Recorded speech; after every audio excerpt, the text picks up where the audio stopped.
Hey everybody, and welcome back to the HOG-POD. I don't know about you, but it's been a long winter, and for me, it feels like the 251st of February. But good times are coming, and in a matter of just a few weeks, most of us will be rolling the Harley out of the garage, putting us back where we belong, which is on the open road, riding with friends and feeling the wind in our face.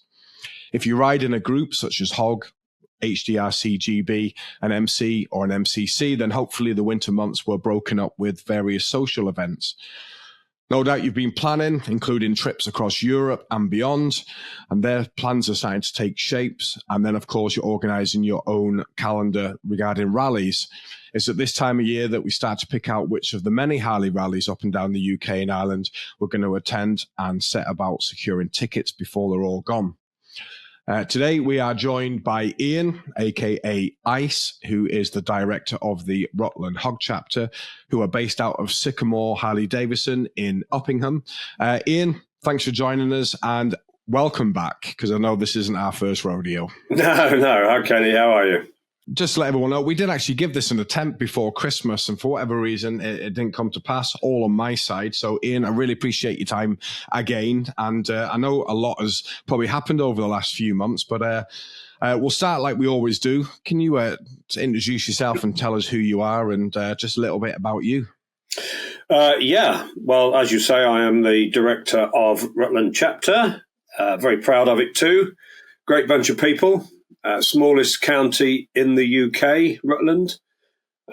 We've got just short of 200 members, knocking on the door of 200 members now. And I've been the director there for just over 4 years for my sins. I did say I'd only do a couple of years, but it's sort of gone on. We seem to be having fun. And as long as the guys and girls want me, then, I'm happy to keep plodding along as a director. It's great fun. We've got a good bunch of people. I mean, I've been in the chapter now just over 10 years. Although I was, I bought a Harley off a pal of mine, and I was out and about, and I saw somebody with these patches on, and I started chatting to him. And turned out we got quite friendly, and he'd literally only just joined the chapter.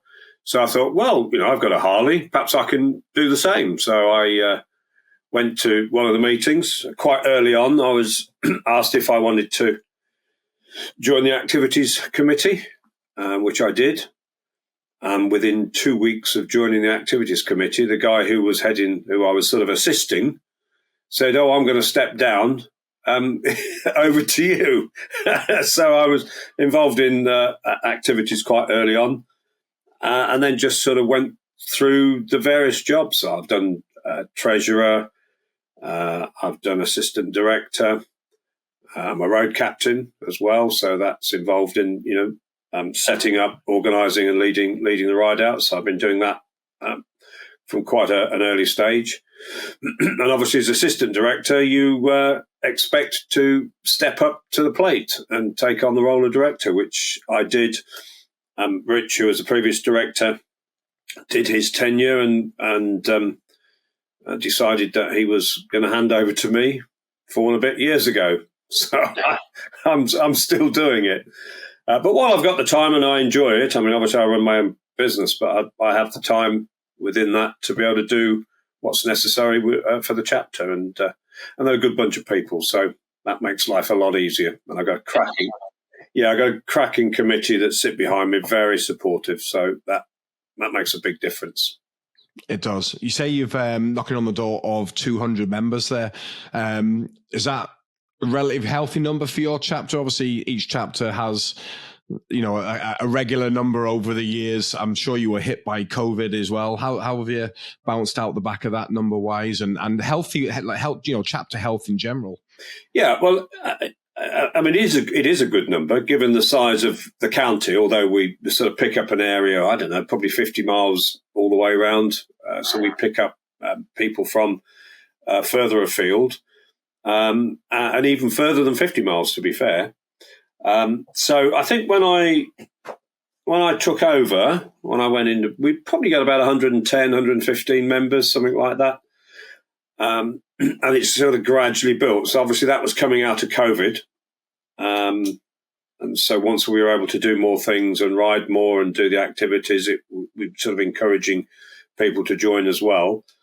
That the number, they're not all active riding members. Not all of those members are full active. I would say within that number, we've probably got, I think it's about 125 riding members, which is still a good number considering the size of, Rutland is quite small. I've got a great bunch of people that I'm with within the chapter, and that makes what I do worthwhile as the director, because there's a lot of feedback, and we're very open in what we do. I've always said to people, look, if you've got a problem, shout. I can't do it. Keyboard warriors, it really winds me up, but we don't. So we don't have that. And if people have got a problem or a question, then shout out, ask me, ask a member of the committee, throw ideas in. And by having that sort of open environment, hopefully, I like to think so anyway, it keeps us fresh, and we've always got new ideas coming in from various quarters. I think it's good to have a space for people that, aren't overly happy. I mean, there's no doubt about it. There are going to be, in any organization or any bunch of people, there's going to be those that they're never happy. Yeah. They're always on the sidelines chipping away. But you can't account for that always. You provide them the space and the opportunity. As long as they have the opportunity, if they don't take it, well, then that's for them. But the keyboard warriors, I think every single person on the planet can, say, I'm aware of that. If they're honest, they might even say they've done it at some point. Yeah, we've all done it. Yeah. Again, it's a sign of a good, healthy chapter, isn't it? That people are allowed to say, and you might not be able to always fix the problem. The problem might either A, not be fixable, or B, just the dynamic of what's happening at the time. The timer might be off, but as long as they keep getting that space, that's what will keep the health of a chapter. Yeah, absolutely. I mean, my old man used to say to me, he said, you can please most of the people most of the time, but you'll never please all the people all the time. And as long as you run by that, you can't go far wrong, but give people the opportunity to air their views. And like you say, you can't always accommodate. But if there's some good ideas out there, then hey, let's pick it up and run with it. And often the people that come up with the ideas are the best people to actually run with it. Usually, as Liz has proved with our rally. But we've got a cracking dealership. I think probably got the best relationship with the dealership than we've ever had. They're really supportive of the chapter, and obviously the chapter is supportive of the dealership. And I think that's really important currently, because you will have seen as well as I, there's a number of dealerships around the country that, for whatever reason, and probably commercially, have had to close, which is a great shame. And so I think it's really important that the chapter supports the dealership in the same way as the dealership supports the chapter. So we go forward together.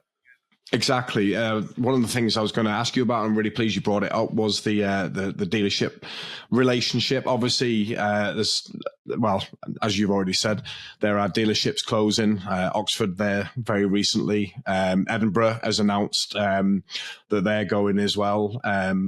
Obviously, I'm not entirely sure about an umbrella level for the likes of, I think it's Blade, is it, that have Oxford? Have I got that right? And then obviously Edinburgh, they have an umbrella group. But so Sycamore, they have yourselves, and then they've one in Wolverhampton as well, is it? Yeah, there's Sycamore Group is quite a big group. They've got car dealerships as well in and around the area. So they've got like a BMW dealership and Mini dealership and others. And Wolverhampton is obviously the Harley dealership, and Sycamore took them over last year, I think, sometime. So they're sort of, you've got the Rutland Chapters that sit with Sycamore in Wolverhampton.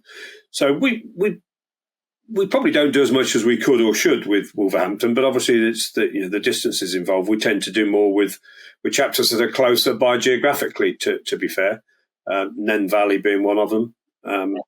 So, because it's Nen in Northampton, and if Peterborough, it's the Neen. So.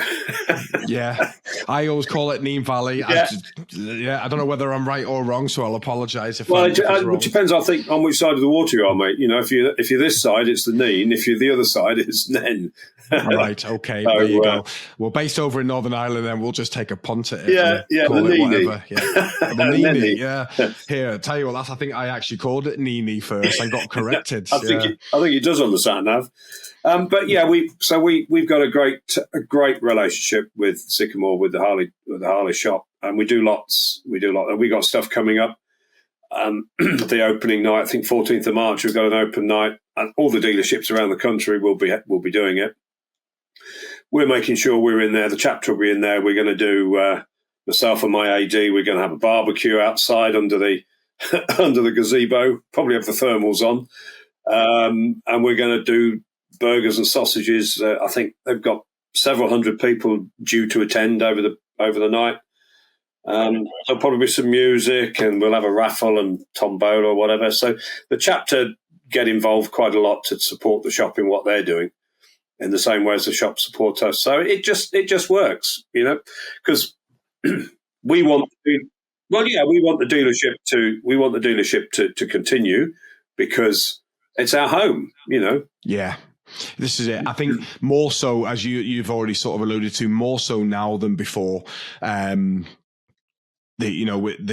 relationship, I think, is going to be pivotal, and it must be a two-way street. I have said this before. Make no apologies for saying it. I do. Having spoke to people involved in motorcycles, including HOG and other groups and other brands as well.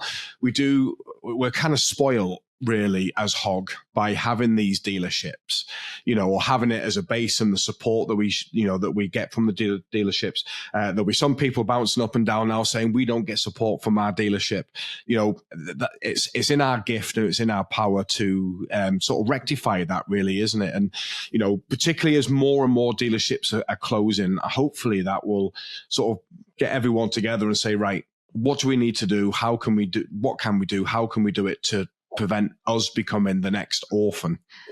Yeah, and I mean the relationship is down to people. It's down to individuals. You have to work at that. It doesn't just happen. And yeah, sometimes you get awkward individuals. We know that, but you've got to be able to deal with it, haven't you? So, first and foremost, it's the individuals that make the difference. The relationship between individuals, and then from that, the business we want the business to flourish as much as the business want it to flourish, because whilst they flourish, it's good for us because they support us monetarily as well on occasions. We'll call it sponsorship, but where we have events, where we have rallies and so on, the dealership will support us in a monetary form of some way, shape or form. So that is of help to the dealership. And as in the same way, I want to encourage our members to use the dealership, whether they're buying new bikes or used bikes or buying their bits and pieces and services and so on, because by keeping the dealership alive, it keeps the chapter alive, because there are so many orphan chapters out there now. Yeah, so I was having a quick back and forth with Phil from Lakeside, who he made me chuckle. He described Marty Dickinson, who obviously looks after the orphans, as the fastest growing dealership in the UK. He is, he is. But then, on the other hand, I don't think there's anything to stop, and it'll probably come out in the fullness of time, but to stop some of the orphan chapters having a relationship with a dealership that is already sponsoring a full chapter. And that's probably, well, I know it's going to happen with us, where the dealership will support another chapter, not fully sponsor it in the way that they do with us, for example, but support another chapter that may be orphaned, or that is orphaned, for their benefit, for the chapter's benefit, but that in turn will benefit the dealership as well, because it's bringing more people to the dealership to do business, if you like. So it's a win-win. It's a win-win, and I see probably more of that happening where Orphan Chapters probably start to sort of link in with dealerships that may have a full chapter sponsorship, but geographically it fits the bill. Yeah, it'll be interesting to see actually what happens in Scotland in the coming months. So obviously Edinburgh announced its closure. Dunedin are a very large, very strong chapter, and have Thunder in the Glens, which is full steam ahead. They're already announcing bans. They're already sticking out accommodation links. But I wonder if they'll end up going to West Coast, which is the Glasgow or the Clyde Valley dealership. But they have, so the dealership in Glasgow or West Coast, they have the Red Rose chapter affiliated to them. Sort of playfully, and I'm not mocking in any way, it'll be interesting to see if they're not allowed to become a member of that chapter because there's an English chapter in there, and there'll be a local Scottish chapter getting, potentially told, well, actually, no, we've already got 2 chapters. But I think you're right in the sense that, dealerships that are left, it could become quite common where they sponsor just more than one chapter. The rules may need to change, if indeed there are any rules. I'm not entirely sure what they are. I can't really comment. I'm not sure on the HOG rules. As far as I was aware, it's sort of one dealership, one chapter in terms of full sponsorship. But given the demographics of what's happening, in my mind, it would make sense that, whilst you might have a dealership that has a chapter like us that's fully sponsored in the true sense, as has always been the case, where you have other chapters that become affiliated in some way, not necessarily fully sponsored, although that may change in the fullness of time. I don't know. That's a HOG thing, not for us to deal with locally. But I see no reason why you can't have chapters that have become orphaned that start to become affiliated and supported and get the benefits of, because, for example, a dealership provides members of our chapter, Rutland Chapter. If you're a member of Rutland Chapter, you get discounts at the dealership on parts, on merchandise, and so on and so forth. So, there's a hand back in that sense. And there's nothing wrong with that being extended to chapters that may be affiliated to the dealership but not fully supported, and get those kind of benefits. Because the bottom line is it's bringing business into the dealership, And if we don't support the dealerships, then the dealerships go down the pan. That's a professional terminology, by the way. And therefore, you start to lose. You're losing the brand across the country, in whether the chapters would be able to survive. It's the end of the day, we're a chapter, but we're affiliated. We are HOG, and if that doesn't exist because the brand has gone, well, sorry state of affairs, really, isn't it? Do you use sort of other venues around your area, cafes or things like that, to host meetings? So do you have some sort of community relationships? Yeah. The dealership is our home, and we have our own little space in there, and we can use the offices and whatnot. And that's all part of the brilliant relationship that we've got. But we have our monthly meetings are held away from the dealership because they're in an evening. And ironically, since we last spoke, our venue closed. I turned up one night, dark night in November, I think it was, for the committee meeting, and all my members were coming in from far afield, and it was all in darkness. I managed to get hold of the owner, who said, "Oh, I'm sorry, I forgot. I should have told you. We've just closed it. They've gone out of business." So I hurriedly had to find another venue and ring everybody and say, "Meet me at such and such a pub. We're having the committee meeting there."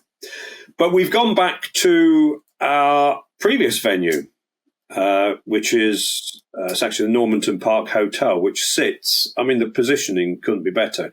It's a lovely oldie-worldy hotel, and the grass gardens from the hotel go down to the banks of Rutland Water. So we're sat overlooking Rutland Water, which of course is, our name. Obviously, Harleys are theatre, aren't they? Certainly over in Belfast, our director has started to mix it up a wee bit. So we have, a meeting on a Saturday at the dealership, get everyone together, and then maybe go for a ride out, particularly when the better weather comes. And then the next meeting will be in a local venue and so on and so on to get out there they always love to see the Harleys lined up. There's, again, said it so many times, it attracts so much attention, even from non-bikers, I think it is important to get out and about into the community as well. But it is the theatre. So we're out and about with the bikes. We've had 2 rides already. We've got another one this coming weekend. So an impromptu one where we said, right, meet at the shop, 10 o'clock, cup of coffee at the shop, and off we go because the weather's been good. So we will do that. And we have what's called a Saturday social. We used to do that regularly, but we haven't done it. We did a couple last year, probably do a few more this year, where it's Saturday social, just a shout out, turn up at the shop, a few cakes, and then we'll go and have a run out. But most Saturdays we've got official rides booked in anyway, so which we always start at the shop from. But yeah, it's great to see. You get 20, 30 bikes making lots of noise, going through the villages, and they all stop and wave. Always stop and wave. And our meeting place, the hotel where we meet, is owned by some Chinese fellas, Chinese family, and they're often in the UK. They spend more time in the UK. But when they know that we are going to be there for our meetings or events, they always make a point of being there as well, because they love the fact that all the Harleys are parked outside their posh wedding hotel. Yeah, exactly. Yeah, it's two worlds collide, but in a nice way, never hostilities. No. So we'll come back to your calendar, because you're saying it's busy there, which is always, that's always the sign of a good, healthy chapter. Within that rally, within that calendar, obviously you've got your rally, the Horseshoe Rally. 27th to the 29th of June, 27th. And if you remember, you've got an open invitation, mate. The Horseshoe Rally, 27th to the 29th of June. And this year it's a Viking theme. How's the plans for that rally coming along? Awesome.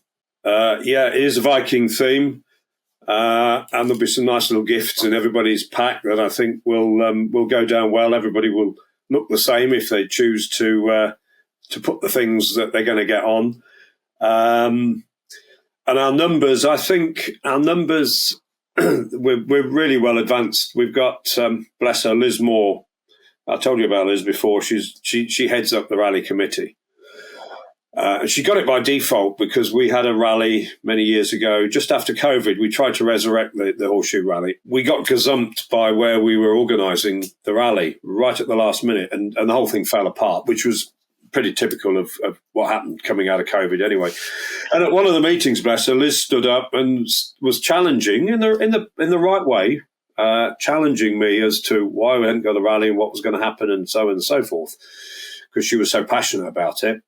And I said, well, you're quite right to challenge, and yes, it's disappointing, but how do you feel about picking up that baton? So nobody ever asks a question anymore, of course, because they get the job. But she picked up the baton and ran with it, and we've not looked back since. And this year, I think we've got at the same point, we've got nearly 4 times the number of tickets sold at this point than we had last year. And a lot of other chapters are going to be coming in their droves, and probably more so still. So. We got the Geordie chapter coming down to see us again in en masse, which always used to be the case years ago. But because when we redid the dates, we clashed with Wake the Lakes, and the Geordies had committed to go into there when we didn't have ours, and quite rightly they continued, but they're coming back to us as well now because they can, and they're a great bunch of people. The Geordies are brilliant. I bumped into them a number of times. Great guys. And party animals. They would, yeah. I think they would ride to the opening of a packet of crisps, because they're always chasing the 365 title, aren't they? So yeah. Do you get a good sort of attendance from your own chapter? I know obviously you get a lot of visitors, but does your own chapter get involved? Yeah, we do. And I think this year there's going to be even more. I mean, we have a challenge at the site. It's a brilliant venue, brilliant site, but we have a challenge in terms of we're not blessed with a Butlins camp or, a big social thing where they've got hotels and everything, where everybody can literally stay in the same hotel and be on site. So we're not blessed with that with our venue. There's B&Bs and hotels close by, but so we sort of took a view last year from feedback from the members. So we're having a tent village this year. We're having like Indian type tents. Yeah, teepee bell tents. That's the name. Tents. Bell tents. So there's quite a few of those gone already, and we've got a company that's supplying those, and they're all filled up with all your bits that you need. You just literally, I think, bring a pillow and possibly duvet, and that's about it. Or your sleeping bag, and everything else is in there. So they've been popular. So we're going to have this little village on the campsite. So that's encouraging more and more. Obviously, there's loads of room for campers and tents and motorhomes and caravans and stuff. Well, that'll please the Geordies then. They seem to bring a mobile village with them, don't they? Yeah. But yeah, there's a lot of our members already committed to coming to it. So I think the numbers are going to be up on last year. We sort of 100 and something last year, 110, I think. Which it's always been known for a small, friendly rally. And I don't think we're going to lose that, but we are going to have probably a few more people there again this year. Yeah, that's good to see. I mean, obviously, the size of a rally definitely affects the feel of the rally, doesn't it? You know, and see the smaller, more intimate ones there. They seem to be the ones that have the real loyal sort of following. The people. I mean, there's a couple that would be obviously smaller rallies, and each time I put them up, I always get people underneath saying, "Yeah, we're going again. Got our tickets. Never miss it. Great rally. You know, this, that, and the other." Your rally, would it be a ride-in rally or a riot-in rally? Probably both, because we've got ride-outs on the Friday, organised ride-outs on the Friday and on the Saturday. We'll visit the dealership as well. Usually, I think we go to the dealership on the Friday.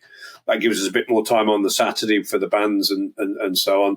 But there's bands on Fridays, entertainment Friday, bands on Friday, ride out on Friday, entertainment Saturday, bands on Saturday. There's some cracking bands we've got and acts and ride out as well. So yeah, it's going to be full on.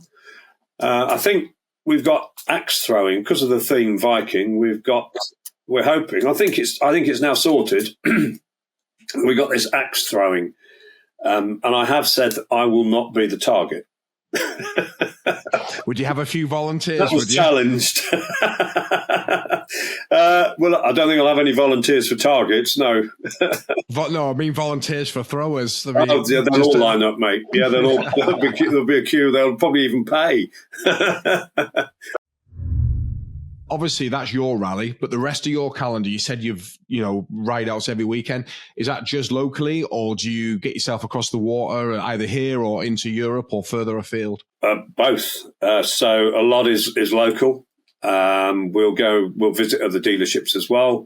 We'll visit other chapters. We have joint chapter rides. So we've got a ride. We have a ride in September, which is called the Unity Ride, which is us, Nen Valley and Three Rivers, where we get together as the three chapters, put on a big ride, call it the Unity Ride. We have a memorial ride, which will be end of March, which again is to remember our fallen within our own chapter. Nen Valley do the same, and then we're going to meet up. So we'll do our own individual rides to begin with, which will be take time to remember our own fallen brethren from within the chapter. and then we meet up with Nen at a destination. So there's a lot in the UK. A lot of the chapter members, we're all out. We go out and visiting the other rallies as well, do a lot of the other rallies in the UK. Got a big contingent going to Saint-Tropez, big contingent going to Croatia. So we get into Europe as well. So we're pretty active, you know. That's part of the challenge. I've always said, I mean, my strapline or my motto has always been fun and fellowship. You know, with like-minded people. So we've all got the same interest. We all ride Harleys. We're all like-minded people, and fun and fellowship is what I want to try and achieve out of it. Not a bad aim at all, really, isn't it? It kind of sums up what with buying a bike is all about. Well, certainly for our brand anyway. I don't know about other brands, but certainly for our brand, it's key. It is, but it's also about engagement. So, you can have a huge membership, but still with any club organisation, there's always a core that are, the active people. But it's about engaging everybody else and trying to put stuff on that engages people and brings them in. And of course, the more you can engage, the more they then get involved and so on, because, I've got a committee, I don't know, we've got 10 or 12 on the committee, whatever it is now. It's seems like a chapter in its own right, the committee meeting. But they're second to none. The support I get from the committee is just superb, and I couldn't do it without those guys, and there wouldn't be a chapter without those guys and girls. Making things happen, and that's because at the end of the day, it's a hobby, isn't it? I'm running a business. A lot of them, they're working. We've got a few old wrinklies that are retired and got nothing else better to do, but it is a hobby when all's said and done, and they put huge amounts of time in for other people. They're doing it for the benefit of the chapter members. And sometimes it can be a thankless task, and sometimes you think, do people appreciate it? I think they do, but they don't always express it. Yeah, I think so. Yeah. So on hobbies then, interesting fact about you: you ride Harleys, but you fly Harleys as well, don't you? You have a Harley in the sky. Why don't you tell us a bit about that? I have a Harley in the sky. Well, I call it my Harley in the sky. Yeah. Last year, I decided flying would be a good idea. I was out at some clients of mine the year before, actually, the November the year before, and they've flown all their life, and they used to have a helicopter, and they got this big hangar in the garden. So I was there chatting away, and Jim said, "Come have a look at this." So I go in the hangar, and there's this microlight aircraft. He said, "What do you think to that?" I said, "Well, that looks fun." He said, "Do you want to buy it?" I went, "Yeah, all right." So, Done deal. So I started taking my lessons in May of last year. And just before Christmas, got my wings. So it was congratulations on that. It was a fast track. But ironically, I've not flown this side of Christmas, but they're brilliant. It is literally like a Harley in the sky. I mean, it'll do 120 mile an hour and cruise all day at 70, 80 miles an hour. You got somebody sat behind you as you would on a bike. And so, I mean, I might fly into the odd rally or two.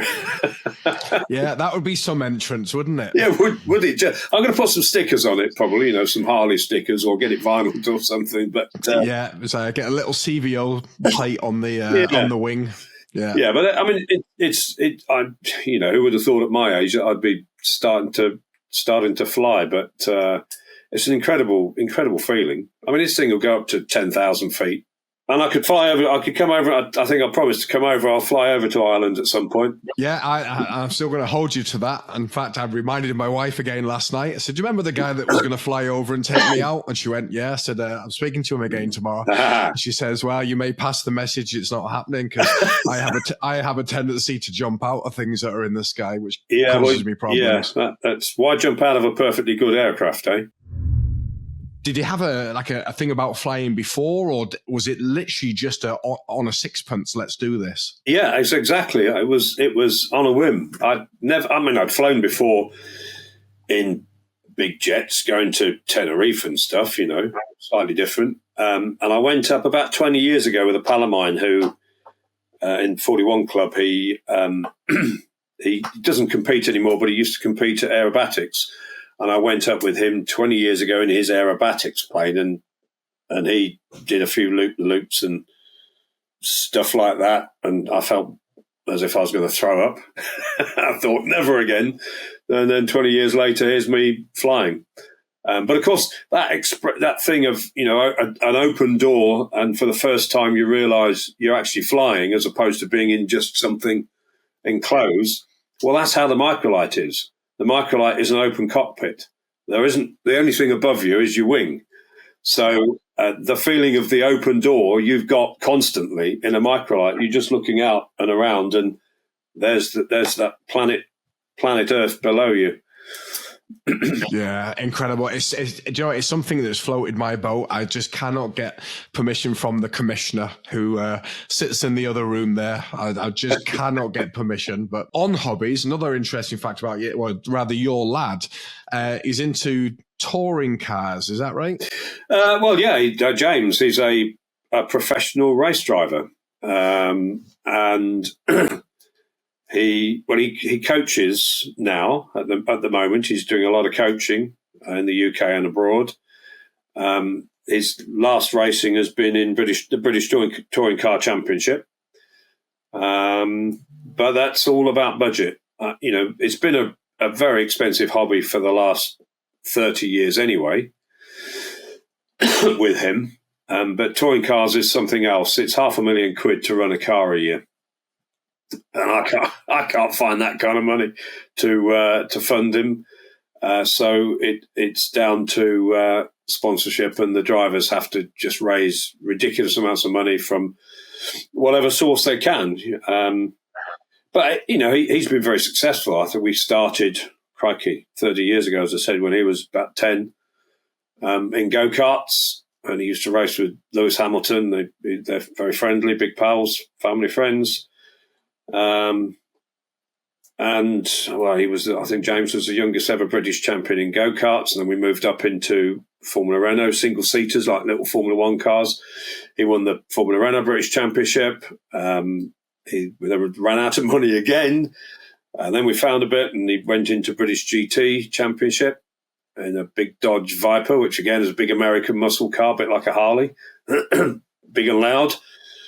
He won the British GT Championship in the Dodge Viper, and then he won the Pickup Truck Championship and a load of other championships as well, but BMW Compact Championship and Mini JC. So over the years, he's raced, and he's been ultra successful. Problem is, always it's about the budget, and Dad hasn't got millions and millions to throw at him to go racing. So it sounds like that's because you're spending your millions and millions on motorcycles, touring and flying. Yeah, that's more recently. It hadn't been. Yeah. I mean, I think many years ago, I remortgaged the house to keep him going in the racing. I was on the inside cover of the Sun newspaper, full page. Bank manager remortgages his house to fund his son's Formula One dream. Yeah, and on the other page was Linda Lusardi. So when you close the Sun newspaper, you were on top of Linda Lusardi. Couldn't have been better, could it? Really? There you go. Very good. Yeah, but that's how passionate it becomes. You do things like that. I think they were trying to take a poke at, would you go and see this man as your bank manager, because he's prepared to remortgage his house for his son. But there you go. Has he shown any interest in motorcycles, or has it always been sort of four wheels? He's got a Triumph. He's got a Triumph Speed Triple that's been sat in his garage for 18 months, hasn't turned a wheel. I think I need to do the fork seals for him on that. You're always welcome. Northern Ireland sometimes gets overlooked for its riding, but there is some incredible riding in Northern Ireland. Obviously, once you get out the boat in Belfast, you can get straight onto, you're literally 2 minutes and you'll be on the coast road that will take you right the way around the north coast. It's something to behold. And then we have, you're a fan of Game of Thrones by any chance? Yeah, I've seen the whole thing, start to end, yeah. Yeah, so they have the Game of Thrones over here. So basically some trees from the dark hedges fell down. They made 10 doors and dotted them all around like the outside of Northern Ireland. And you can get a little Game of Thrones passport, and each door you go to, you get a stamp. And it's a Game of Thrones tour, and it's just a cracking ride. One of our fellows, a guy called Mark, put it together for the chapter, and the director and a couple of others sort of put this tour together, did a night camping. I mean, the Belfast chapter is often accused, quite rightly, of being able to have a party in an empty field. They proved it again on that night. So again, Northern Ireland is often overlooked, but it's it's a cracking amount of riding, and particularly if you like the Game of Thrones, it's definitely worth the trip. That sounds fascinating. Like I say, I've ridden a lot of the southern part of the island, but we didn't get up to the north part of the island. So if the riding's as good there as it is in the south, then I look forward to that. We're actually going to be doing a 2-part series on the Game of Thrones tour. Actually, that's coming up this sort of season. So definitely keep an eye out for that. Well, we stayed. Was it Killarney? Stayed because the plan was to stay in the same place for like 3 nights and then ride out from there, rather than what we've always tended to do. The guys we go with is sort of hop, skip, and a jump every day. You're in a different venue, in a different hotel, and you're forever packing. We thought this time we would stay in the same place, which was more central for where we were riding to, over 3 nights. And there's this fabulous pub and, little tiny frontage on the high street, but went back like the TARDIS. And then above it and behind it was like a hotel, rooms. We parked at the back. They couldn't have been more welcoming. And, of course, all the locals got to know that we were there. So they all piled in to come and see these greasy, hairy bikers and to have a look at the bikes. So we just kept starting the damn things up. And it was just brilliant. I don't think I bought a drink for the whole 3 nights in there. They were just... Absolutely. No chance. Yeah. Absolutely. Right. If you had a bought, then you've been let down. If you had a bought, you'd have to buy your own. Yeah, and brilliant. Superb. Thank you so much for your time today. It was great to catch you again and find out about you, find out about your chapter and everything you've got planned. I will hopefully bump into you at Rock in October if you're going to be there. And prior to that, certainly on the road.